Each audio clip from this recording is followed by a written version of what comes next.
The Great Silence. The silence began at 800 hours Galactic Standard Time, and it was the kind of silence that made experienced spacers check their equipment twice. Captain Elena Vasquez stood on the bridge of the exploration vessel, New Horizon, watching her communications officer's reptilian features twist with confusion. "Captain?" Kethvar hissed, his forked tongue flicking out as it did when he was deeply troubled. The Saurian's scaled hands moved across his console with practiced precision, but his golden eyes held worry. "The Proxima relay has gone silent. That makes 17 systems in the past 4 hours." Elena felt her stomach tighten. 17 systems didn't just go quiet, not in the modern galaxy, where quantum communication networks connected every inhabited world in an invisible web of information. She was a third-generation human spacer, born among the stars, and in her 35 years, she had never seen anything like this. "Equipment failure?" she asked, though she already knew the answer. "Negative, Captain." Kethvar's voice carried the harmonic undertones that marked his species' distress. Each system transmitted normal status reports right up until the moment they went dark.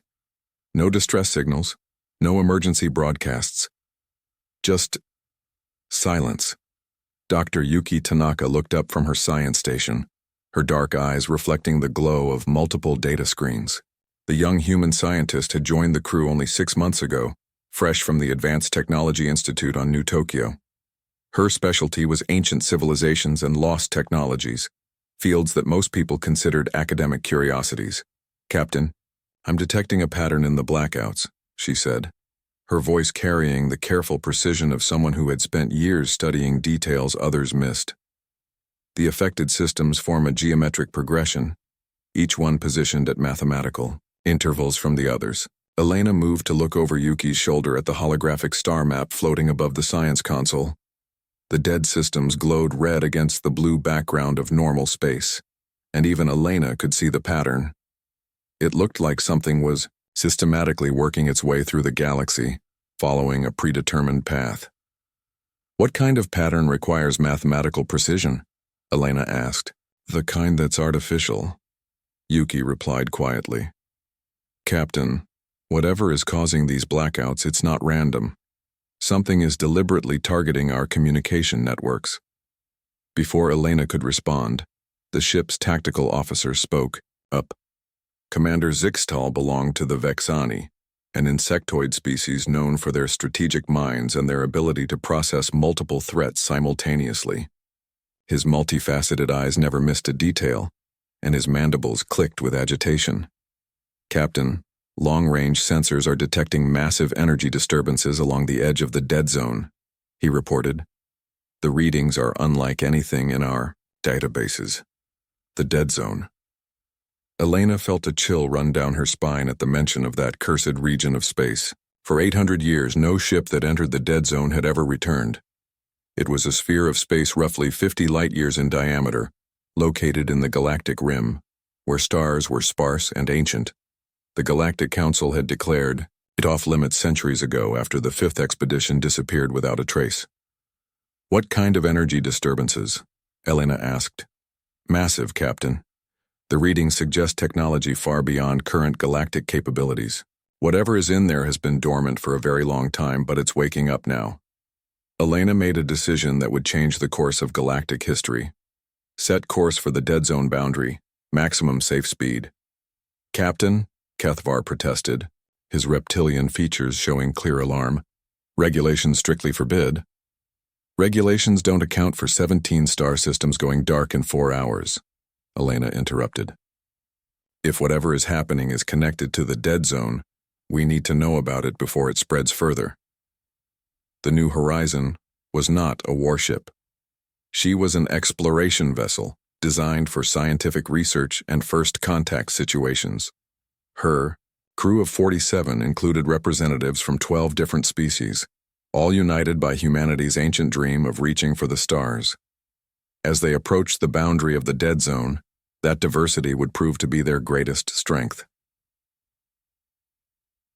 3 days later, they reached the edge of the forbidden region. Space here felt different somehow, as if the very fabric of reality was thinner. Sensitive crew members reported strange dreams and visions, while the ship's computers began registering subtle distortions in local spacetime. "Captain," Yuki called.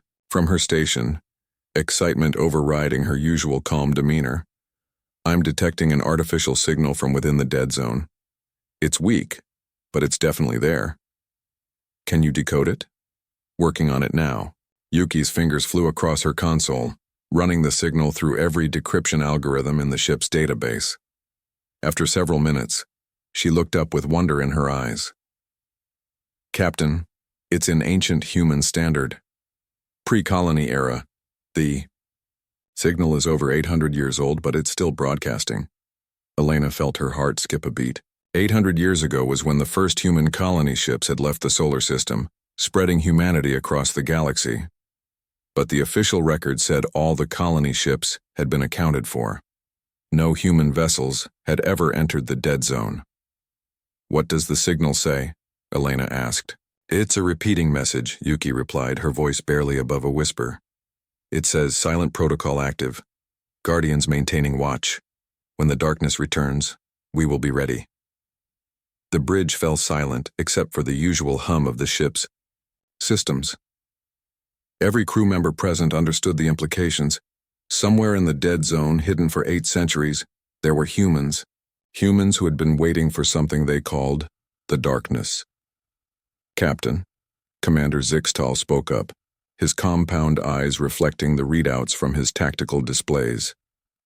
"I'm detecting movement within the dead zone. Multiple large objects, previously hidden by some form of stealth technology. They're heading our way." Elena felt the weight of command settle on her shoulders like a heavy cloak. Whatever was about to emerge from the dead zone had been waiting for 800 years. The question was, waiting for what? "All hands to battle stations," she ordered, though she knew their small exploration vessel would be no match for whatever was coming. "Kethvar, try to establish communication. Yuki, keep monitoring that signal. Zixtal, full tactical analysis of whatever's approaching." As the crew rushed to their stations, Elena stared at the star map showing the dead zone. Somewhere in that forbidden region, humans had been keeping watch for 8 centuries. They had called themselves Guardians, and they had been waiting for something called the darkness to return. Looking at the pattern of dead communication networks spreading across the galaxy, Elena was beginning to understand what that darkness might be. And if her growing suspicion was correct, humanity might be the galaxy's only hope of survival. The first ship emerged from the dead zone boundary like a ghost, materializing from the void. It was massive, easily 3 times the size of the new Horizon, and its design was unlike anything in the current Galactic fleet. The hull was dark metal, marked with symbols that predated modern human writing, and its very presence seemed to bend light around it. "Incoming transmission," Kethvar announced, his voice tight with tension. "Put it through." The voice that filled the bridge was unmistakably human, but it spoke with an accent no living person had heard for centuries. It was the sound of old Earth, of humanity before the great diaspora, before the scattering among the stars. "Exploration vessel New Horizon. This is Admiral Sarah Chen of the Silent Fleet, commanding the Guardian ship Eternal Watch. We have monitored your approach and detected the activation of threat protocols across multiple systems. State your mission and current galactic threat assessment." Elena took a deep breath, knowing that her next words would echo through history. "Admiral Chen, this is Captain Elena Vasquez. We're investigating the systematic failure of communication networks across 47 star systems. We believe whatever is causing these failures may be connected to energy readings from your region." There was a long pause before the ancient voice responded. "Captain Vasquez, the Silent Fleet has maintained watch for 800 years, preparing for the return of the Null Swarm. Your communication failures indicate that our vigil is about to end. The enemy we have waited for has finally returned to this galaxy." Elena felt ice form in her veins. "The Null Swarm? Entities that consume the very fabric of reality, Captain. They feed on information, on complexity, on the patterns that make up consciousness itself. 800 years ago, they nearly destroyed all life in this galaxy. Humanity's first colony ships weren't fleeing Earth's problems. They were running from the swarm. As if summoned by the mention of their name, space at the edge of the system began to tear. Through the rips came something that hurt to look at directly, entities of pure entropy and malevolent hunger. The null swarm had found the galaxy again. All Federation vessels, Admiral Chen's voice commanded with authority that crossed centuries. This is Admiral Chen of the Silent Fleet. The Eternal Watch will now implement the Guardian Protocol. We have waited 800 years for this moment. Today, humanity keeps its promise to the galaxy. Elena watched in amazement as dozens of human ships began emerging from the dead zone, their hulls glowing with energy patterns that defied known physics. After 8 centuries of waiting, the true guardians of humanity were finally going to war. The battle for the galaxy was about to begin. The Hidden Guardians. The first null entity that emerged from the tear in space defied every natural law Elena had ever learned. It was simultaneously massive and microscopic, existing in multiple dimensions at once. Where it touched normal space, reality simply ceased to exist, leaving behind a void that hurt to perceive directly. By the ancestors, Kethvar whispered, his reptilian scales shifting to a pale gray that indicated primal fear among his people. What are those things? Their entropy given form, came Admiral Chen's voice over the comm. Her ancient human accent carried the weight of 8 centuries of knowledge. They consume information patterns, the mathematical relationships that hold matter, energy, and consciousness together. Watch the stars behind them. Elena looked where the Admiral indicated and felt her blood turn to ice. The stars weren't just going dark. They were being deleted from existence as if reality was being unraveled thread by thread. How do you fight something like that? Elena asked. With creativity, Captain. With the one thing humans do better than any other species in the galaxy, we adapt. The Silent Fleet ships began to spread out in a formation that seemed almost organic, like cells in a living organism. Elena counted at least 60 vessels, each one unique in design, as if 8 centuries of isolation had allowed human engineering to evolve in directions the galaxy had never seen. Captain Vasquez, Admiral Chen continued, we need your ship and crew. The Silent Fleet was designed to fight the Null Swarm, but we've been isolated for 800 years. We need fresh perspectives, new ideas. Most importantly, we need the cooperation of the other species. The swarm has grown stronger since our last encounter. Elena looked around her bridge at the faces of her diverse crew, Kethvar with his reptilian wisdom, Yuki with her brilliant human intellect, Zixtal with his tactical genius, each one representing the best of their species. What do you need us to do? Elena asked. Help us remember what makes us human, Admiral Chen replied. And help us teach the galaxy what that means. The first wave of null entities swept toward the combined fleet like a tide of unmaking. Elena watched the tactical display in fascination and horror as the creatures moved through space without actually traveling. They simply existed in one location and then existed in another, skipping the space between. Incoming transmission from the Saurian Defense Council, Kethvar announced. Admiral Sektar wants to know our situation. Put him through. The holographic image of Admiral Sektar materialized on the bridge. The elderly Saurian's golden eyes were wide with fear, his scales showing the deep red that indicated extreme agitation among his people. Captain Vasquez, we're tracking massive reality distortions throughout the outer systems. Our scientists report that the fundamental constants of physics are fluctuating. What is happening out there? Before Elena could answer, Admiral Chen's voice cut through the comm.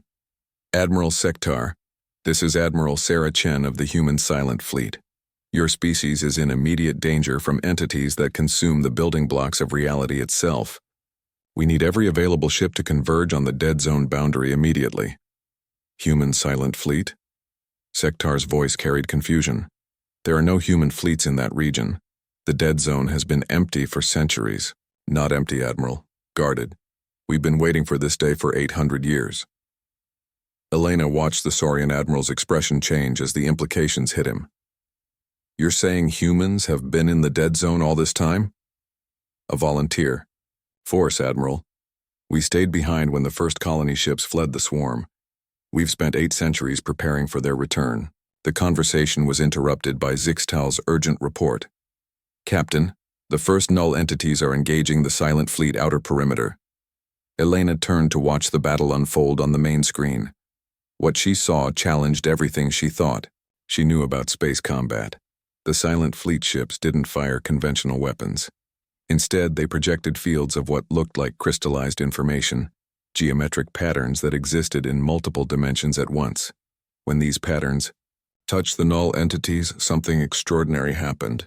Instead of being consumed like everything else the entities touched, the patterns seemed to create stable pockets of reality that the null creatures couldn't penetrate. How are they doing that? Dr. Tanaka asked, her scientific mind racing to understand what she was seeing. 800 years of preparation, Admiral Chen replied. We learned that the null swarm feeds on complexity and pattern, but they can't digest pure human creativity. Our weapons aren't based on physics. They're based on imagination made manifest. Elena felt a surge of pride in her species. While the rest of humanity had fled across the galaxy, building new civilizations among the stars, these volunteers had stayed behind to become something new. Guardians who had transformed human ingenuity into a weapon that could fight the unfightable. Captain? Kethvar called urgently. I'm receiving distress calls from 16 different systems. The null swarm isn't just here. They're attacking throughout the galaxy simultaneously. Elena realized the true scope of the threat. This wasn't just a battle. It was a war for the survival of all organized matter in the galaxy. Admiral Chen, we need to coordinate with all Federation forces. Can your tactics work on a galactic scale? Not with just the Silent Fleet, Captain, but with the combined creativity of all galactic species working together. There was hope in the ancient voice. Captain, humanity's greatest strength has always been our ability to unite different groups toward a common goal. We need you to do that now, on a scale never attempted before. Elena understood. The Silent Fleet had the weapons to fight the null swarm, but they needed the combined resources and creativity of the entire galaxy to win. Kethvar, open channels to all Federation Council members. Emergency Priority Alpha. Within minutes, Elena's bridge was filled with holographic representatives from dozens of species. Saurians, Vexani, crystalline builders, gas giant floaters, and scores of others, all looking to her for answers. Fellow beings, Elena began, drawing on every lesson in leadership she had ever learned. We face a threat that could end not just our civilizations but reality itself. The null swarm has returned and they're systematically destroying the information patterns that make up our universe. The assembled aliens looked skeptical until Admiral Chen's voice joined the conference. I am Admiral Sarah Chen of the Human Silent Fleet. For 800 years we have maintained watch against this threat.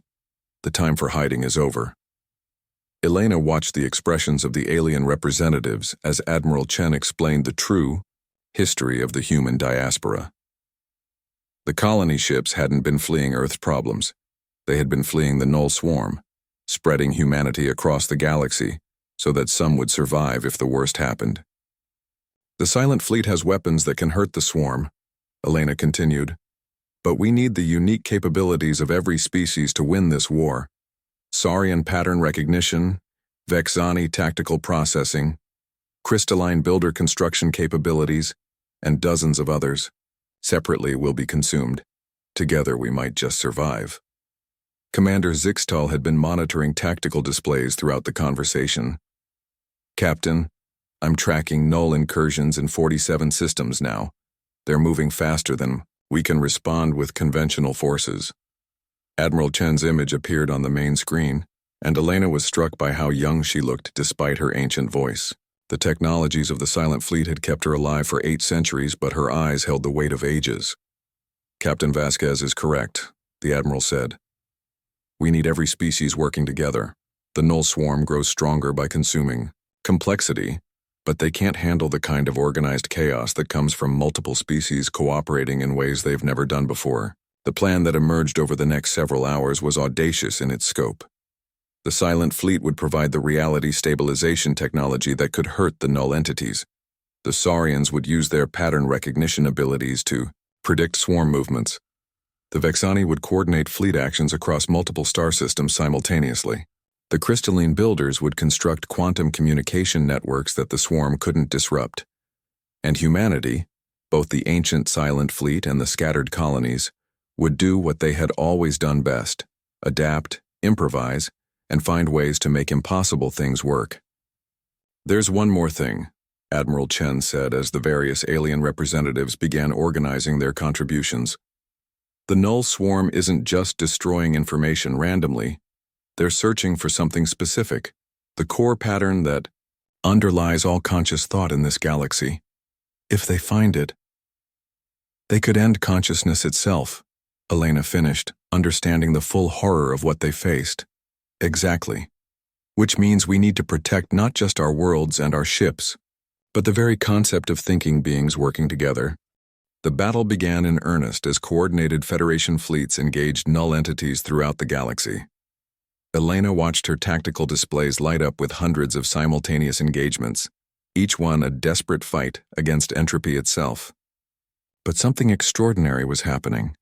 As the diverse species of the galaxy worked together in ways they never had before, their combined creativity was generating new patterns that the Null Swarm couldn't consume. Human ingenuity, Saurian wisdom, Vexani tactical brilliance, and dozens of other unique capabilities were creating something greater than the sum of their parts. "Captain," Dr. Tanaka called excitedly from her science station, "the reality stabilization fields are getting stronger. The more species that contribute their unique perspectives, the more stable the fields become." Elena smiled grimly. The key Null Swarm fed on complexity, but they had never encountered the kind of organized complexity that came from dozens of species working together toward a common goal. Humanity's greatest gift to the galaxy wasn't their technology or their combat skills. It was their ability to unite different peoples in common cause. "Admiral Chen," Elena said, "I think we might actually win this." "Captain," the ancient human replied, "I think you might be right. After 800 years of preparation, humanity is finally ready to keep its promise to the galaxy." As the combined fleets pressed their attack, Elena knew she was witnessing something historic. The Null Swarm had returned expecting to find a galaxy divided and vulnerable. Instead, they had found something they could never consume: the unified will of countless species, bound together by humanity's ancient dream of reaching for the stars together. The war for reality itself was far from over, but for the first time in 8 centuries there was hope, and sometimes hope was the most powerful weapon of all.